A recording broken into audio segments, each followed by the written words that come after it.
Om Sairam. Welcome to my channel Sri Sai Divya Charanalu. Baba గారి అనుగ్రహంతో మరొక సాయి భక్తుడి కోసం తెలుసుకుందామా? మనందరికీ ఏదైనా ఆపద వచ్చినా, ఏదైనా అవసరం వచ్చినా మనందరికీ ఒక గొప్ప ధైర్యం ఉంటుంది. ఆ ధైర్యం ఏంటంటే సాయిబాబా. బాబా తప్పకుండా ఆ ఆపద నుంచి, ఆ సంఘటన నుంచి ఖచ్చితంగా మనల్ని కాపాడుతారు అనే విశ్వాసం మనలో ఉంటే ఆ విశ్వాసమే మనల్ని సగం గెలిపిస్తుంది. ఆ గెలుపు ఏ విధంగా ఉంటుందంటే మన జీవితంలో మరిచిపోని విధంగా ఆ గెలుపు ఉంటుంది. ముఖ్యంగా భగవంతుడు పిరికివాడిని ధైర్యవంతుడు చేయలేడు, కానీ పేదవాడిని ధనవంతుడిని చేస్తాడు. భగవంతుడు ఏమీ లేని స్థితి నుంచి గొప్ప స్థితికి తీసుకువస్తాడు, కానీ పిరికివాడిని ఏమీ చేయలేడు. పనికిరానివాడు పిరికివాడు. అసలు ఏదైనా సాధించాలి అనే ధైర్యం మనలో ఉంటే కదా ఆ ధైర్యానికి భగవంతుడు తోడై మనకు తోడు వచ్చి మన వెంట నడవడానికి, మనకు ముందుకు తోయడానికి ప్రయత్నం చేస్తారు. కానీ బాబా మార్గంలోకి వచ్చిన తర్వాత ఏదైనా ప్రతికూల పరిస్థితి వస్తే అప్పటి వరకు ఉన్న ధైర్యం, విశ్వాసం, గెలుస్తాము అన్న నమ్మకం రోజు రోజుకి పెరుగుతుంది. ఎందుకంటే సాయిబాబా అనే ఆ తోడు, ఆయన మనతో ఉన్నారు అనే గొప్ప ధైర్యం మనల్ని ఎలాంటి ప్రతికూల పరిస్థితుల్లోనూ పోరాడే శక్తిని మనకు ఇస్తుంది. మనందరికీ ఒక గొప్ప ఆశీస్సులు ఏంటంటే బాబా దగ్గర ఎటువంటి పరిస్థితుల్లోనైనా మనం తట్టుకునేలాగా చేస్తారు బాబా. మరి అందరికీ ఇది సాధ్యమవుతుందా అంటే కాదు.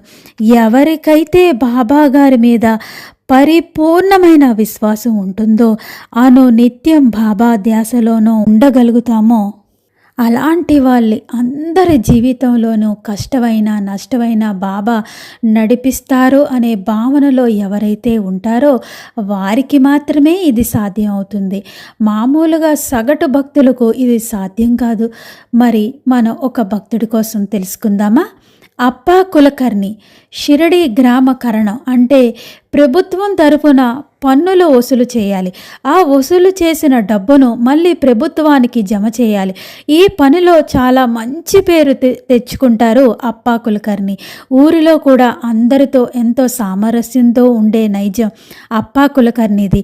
ఒక సంవత్సరం గవర్నమెంట్కి చెల్లించవలసిన పనులు అప్పా కులకర్ణి ఎప్పటికప్పుడు ప్రతి నెల కోపర్గాంకి వెళ్ళి జమ చేస్తారు. కానీ ఒకసారి ఏం జరుగుతుందంటే అక్కడ ట్రెజరీలో ఏదో పొరపాటు జరిగి ఈయన పద్దులన్నీ ఖాళీగా ఉంటాయి. వేరే వారి పద్దుల్లో జమ చేయబడతాయి. ఈయన పద్దు ఖాళీగా ఉంటుంది, ఏమి కట్టనట్లుగా ఖాళీగా ఉంటుంది. దానితోటి గవర్నమెంట్ నుంచి నోటీస్ వస్తుంది, నువ్వు 4 నెలలుగా సొమ్ము జమ చేయడం లేదు కాబట్టి గవర్నమెంట్ సొమ్ముని వాడుకున్నావు కాబట్టి నిన్ను శిక్షించే అధికారం గవర్నమెంట్కి ఉంది. వెంటనే నువ్వు కోర్టుకు హాజరు కావాలి. నీకు సంబంధించిన సబ్ కలెక్టర్ దగ్గరికి వెళ్ళి సంజాయిషీ చెప్పి తిరిగి డబ్బులు చెల్లించాలి అని నోటీసు వస్తుంది. చాలాసార్లు కోపర్గం వెళ్ళి పై అధికారి దగ్గరికి వెళ్ళి బ్రతిమలాడుతారు. ఇది నేను చెయ్యలేదు అని అంటే ఆ అధికారి నేనేమీ చెయ్యలేను, నువ్వు అహ్మద్ నగర్ వెళ్తే నీ పని అవుతుంది, అక్కడికి వెళ్ళు, అక్కడ సంజాయిషీ చెప్పుకోవాలి, లేదా ఆ డబ్బును నువ్వు చెల్లించాలి, లేకపోతే గ్రామ కరణం పదవి నుంచి నిన్ను తొలగిస్తావు అని చెప్తారు. సరే అని ఒకరోజు అహ్మద్ నగర్ వెళ్ళి అక్కడ కలెక్టర్ను కలిసి సంజాయిషీ చెప్పుకోవాలని అనుకుంటారు. ఒకరోజు ఉదయాన్నే బయలుదేరుతారు అప్పా కులకర్ణి. ముందుగా మసీదు ద్వారకామాయికి వచ్చి బాబా పాదాల దగ్గర కూర్చొని చెప్తారు అప్పా కులకర్ణి, బాబా మీకు తెలియని విషయం ఏమీ కాదు, నేను ఎవ్వరి సొమ్మును ఒక్క పైసా కూడా తినే మనిషిని కాదు. అయినా కూడా నా పైన ఈ అపవాద నింద పడింది బాబా. ఆ నిందను ఏ విధంగా రూపుమాపుతావో అది మీ వల్లే సాధ్యమవుతుంది బాబా అంటే బాబా ఒక మాట చెప్తారు, మంచివారికి ఎప్పుడు మంచే జరుగుతుంది. అయినా నీ లెక్కలు చూసేది ఎవరు? అందరి లెక్కలు చూసేది ఆ పైవాడు, ఆ పరమాత్మ, ఆ భగవంతుడు. నువ్వు ఒక పని చెయ్యి, నువ్వు నేరుగా అహ్మద్నగర్కు వెళ్ళకు, ముందుగా నెవాసా వెళ్ళు. అక్కడ మోహిని రూపంలో ఉన్న శ్రీ మహావిష్ణువుని దర్శించుకొని ప్రార్థించి అప్పుడు వెళ్ళి నీ పై అధికారి దగ్గరికి వెళ్ళు అని చెప్తారు. అలాగే చేస్తారు అప్పా కులకర్ణి. నేరుగా అహ్మద్నగర్ వెళ్లకుండా నెవాసాకి వెళ్ళి మోహిని రూపంలో ఉన్న శ్రీ మహావిష్ణువుని దర్శించుకొని అహ్మద్నగర్లో ఉన్న కార్యాలయానికి వెళ్తారు. అక్కడ ఉన్న అధికారి దగ్గరికి వెళ్ళి జమాపద్దుల పుస్తకం అంతా తీసి చూపిస్తారు. అయ్యా, నేను 4 నెలలుగా జమ చేసినట్లు, నేను డబ్బు కట్టినట్టు ఆ ట్రెజరీలో వారు నాకు ఇచ్చిన రసీదులు. ఇక్కడ వారు నేను జమ చేసిన పద్దులన్నీ వేరే పద్దుల్లో జమ చేశారు, రాయవలసిన పద్దుల్లో వారు రాయలేదు. ఇదిగో నేను డబ్బులు జమ చేసిన రసీదులు అని చూపిస్తారు. అంతకుముందు ఇవే రసీదులు కోపర్గాంలో చూపించినా అక్కడ అధికారులు ఒప్పుకోరు. నీ దగ్గర ఉంటే సరిపోదు, ఇక్కడ జమ అయినట్లు ఇక్కడ ట్రెజరీలో నమోదు కావాలి, కాబట్టి అది నువ్వు తప్పు చేశావు అని అంటారు వాళ్ళు. కానీ అహ్మద్నగర్లో ఉన్న అధికారి అది చూసి అప్పా కులకర్ణి తప్పేమీ లేదు అని ఆ నోటీసును రద్దు చేసి మళ్ళీ గ్రామకరణంగా కొనసాగమని ఉత్తర్వు జారీ చేస్తారు. ఎంతో సంతోషంగా తిరిగి షిరిడికి వస్తారు. బాబా దగ్గరికి వచ్చి చెప్తారు, అప్పా కులకర్ణి, బాబా, మా తాత తండ్రులు నుంచి మేము గ్రామకరణం పదవిలో ఉన్నాం. ఇప్పటి వరకు ఎవరికి ఇలాంటి నింద పడలేదు బాబా. అటువంటిది నాపై ఈ మచ్చ పడితే తరతరాలుగా అప్పా కులకర్ణి గవర్నమెంట్ సొమ్ము మింగేశాడు అనే అపవాదు నా మీద పడి ఉండేది.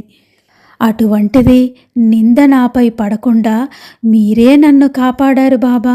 ఎన్నిసార్లు కృతజ్ఞత చెప్పుకున్నా చాలదు బాబా అని అంటే బాబా ఎంత గొప్పగా చెప్తారంటే, అప్పా, ఆ మహావిష్ణువు ఎంత గొప్పవాడో కదా, ఆ పరమేశ్వరుడు ఎంత దయ కలిగినవాడో కదా. భక్తులకు ఆపద వస్తే తన దగ్గరకు రప్పించుకొని ఆ ఆపదలను తీసేస్తాడు.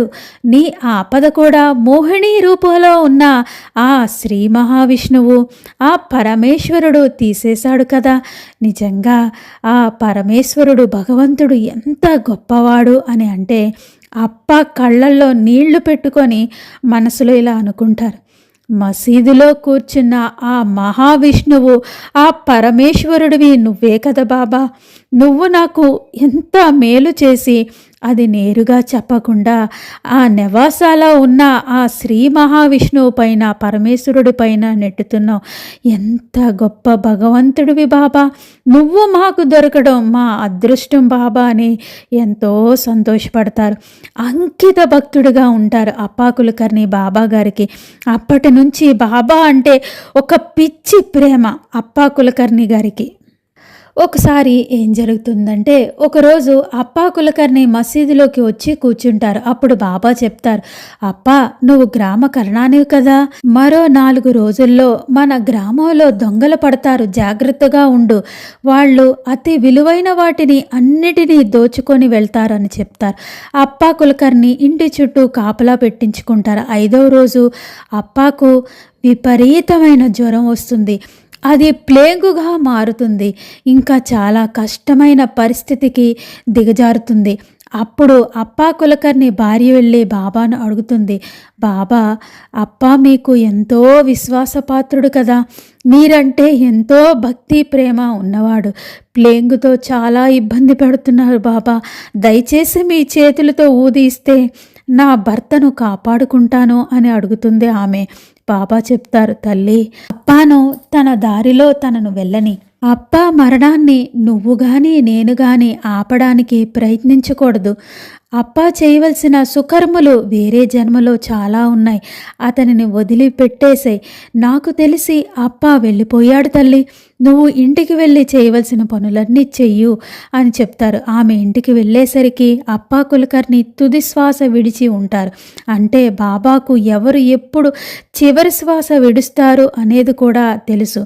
ఆ తర్వాత కొన్ని రోజుల తర్వాత ఆ గ్రామం ప్రజలందరూ వచ్చి బాబాను అడుగుతారు, బాబా, అప్పా ఎంతో భక్తితో ఉండేవాడు కదా మీ పట్ల, మరి మీరు ఎందుకు అప్పాను కాపాడలేదు అంటే బాబా చెప్తారు, అబ్బాయే కాదు, ఇంకొక ఇద్దరు మరణిస్తారు. మళ్ళీ 4 రోజుల తర్వాత 7 మరణిస్తారు. అప్పుడు కలరా మహమ్మారి ఈ గ్రామాన్ని వదిలిపోతుంది. ఆ మహమ్మారిని మనం అడ్డుకోలేం. దాని పని అది చేసి తీరుతుంది. కర్మ సిద్ధాంతం తప్పదు. అనుభవించవలసిందే. అనుభవించవలసినవి మనం అనుభవించి తీరాల్సిందే అని బాబా చెప్తారు. ఇది అప్పా కులకర్ణి గారి కోసం.